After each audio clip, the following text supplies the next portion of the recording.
Hey, what's up, y'all? I know it's been a while, but I was doing some things, and now I'm not. Or maybe I will be. But who cares? Let's talk about what's been going on in the world of gaming. So yesterday, by the time this video comes out, it should have been yesterday, but this week, Sony had their State of Play, which is focused exclusively on Final Fantasy 16.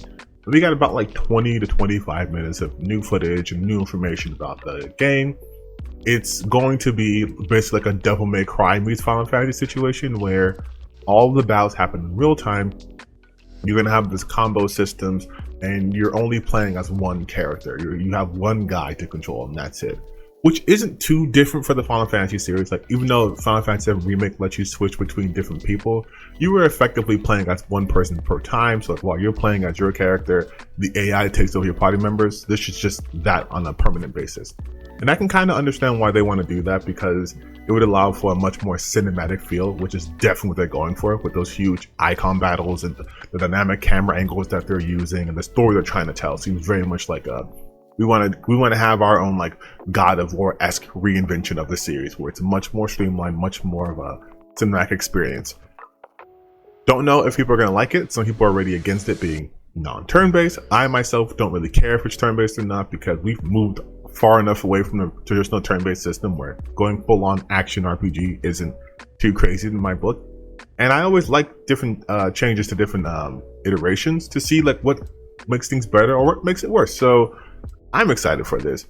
It's still going to be a PS5 exclusive, which I think is weird because it was definitely promoted as PC at one point, but whatever. I'm not, going to get into that. So that was pretty cool. And we also got another look at Zelda. They released another trailer for Tears of the Kingdom. And this trailer just screams like epic to me. Like, it looks like they're really going a lot darker than they did even in Breath of the Wild. And I like that. We're getting a lot more sense of like the world building.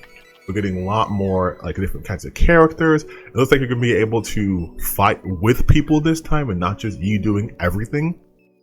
I'm hoping the exploration is better here than it was in Breath of the Wild, because as fun as Breath of the Wild was just roaming around, in terms of things to do, if you weren't going into like the little shrines or just like exploring stuff, there wasn't really much out there, but it seems like they're really picking up the pace on that. I also hope that there's gonna be more to the dungeons, because again, while Breath of the Wild was good, I did have my complaints. One of them being the dungeons were, to me, the worst part of the game. It was just go into these divine beasts, clear out the way for this like miasma goo, and then fight X-Blight Ganon. And I hope that's not going to be the case here. It's looking like it's not going to be the case just from like the footage we've seen, but I truly hope that's not going to be the case. What I also want to, in the future, since we're just talking about Zelda now, is Link finally to have a voice actor. I'm kind of working on the script to go into that a little bit deeper, but just short end of it, I feel like this world is built so that Link can have a voice actor and be more a part of the world than just like this silent dude, but that's obviously not going to happen in this game. What I really want to talk about though is Ganon. Because not only is Matt Mercer voicing him, which we all love Matt Mercer, right? Why does Ganon look like this? And I'm not saying it in a bad way. Like, I'm used to Ganon being this like ugly, like tall, menacing figure. This is the coolest fucking Ganon I've ever seen. And he's hot. Nintendo, why did you do this? Do you know the fan art you have just unleashed upon society? Do you know what you've done to multiple communities that I probably can't say on YouTube because I might get demonetized? But just let it be known, people's Patreon accounts are finna be stuffed. Artists are gonna have so many commissions to do. Like, I don't think you thought this through, or maybe you did, but Hot Ganon is going to ruin things. Also, now that I think about it, they're also giving Link tattoos, which makes him a little bit hotter too. Is Nintendo pushing like a hotness agenda? Like, what's going on, Nintendo? What's happening with Legend of Zelda? I'm not against it. More hotness in Zelda is always good. But like Link with the tattoo, and then he's like showing off the skin to the chest, and he's wearing the same sort of fit as Ganon. Ooh, maybe there's a connection there. I don't know. But again, Ganon, just a beefcake. And then I think Zelda has like her short hair vibe going on. Like, there are so many more hot characters in this game, is what I'm trying to get at. I feel like that's the real reason why this game is now going to be a $70 game, because they up the hotness level. And you know what? You gotta pay to play. So I get it. I understand it. Like I will be buying this game. I thought I wasn't going to, but it's like you gotta respect the game. They're like, hey, we're gonna give you more what you want plus hotter people. It's a win-win. And now I would be remiss if I didn't mention this, because I feel like though it's not directly related to gaming, it's still a part of like just me as a person. And if you guys aren't aware, mrbeast has a friend named Chris Tyson, and Chris has been transitioning. I'm not sure what stage they're at, if they're changed pronouns yet, but I do know they've gone through like HRT. And there's a video out from this YouTuber named SunnyV2 talking about how this might destroy the channel in a sense. And I watched the entire video. I actually did a reaction to that on a different channel, but I just want to talk about it here real quickly.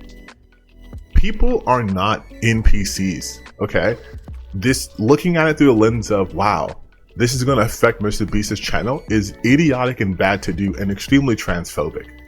Just because this person is now aligning their how they look outwardly with how they feel inwardly does not change who they are as a person.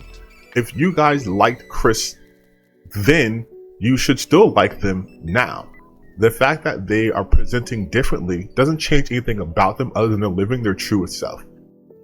And if it's one thing I've learned through playing video games, is being your true self is always a good thing. You know, like we have so many examples in video games where people who become their true selves, who become like, you know, their most powerful version of themselves, that's always a good thing. So maybe instead of being weird transphobes about this, you guys could be, I don't know, not that. Like I don't think Link would be very appreciative if you guys were being transphobic. Link's for the people. Hot Link, what doesn't like you guys, all right? So don't be trans.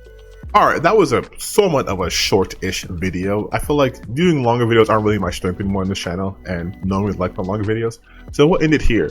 If you guys want to continue supporting me, just like, share, comment, all that good stuff. And I will hopefully have a more regular upload schedule, because my real life has gotten crazy. We're not going to get into that. Okay, bye.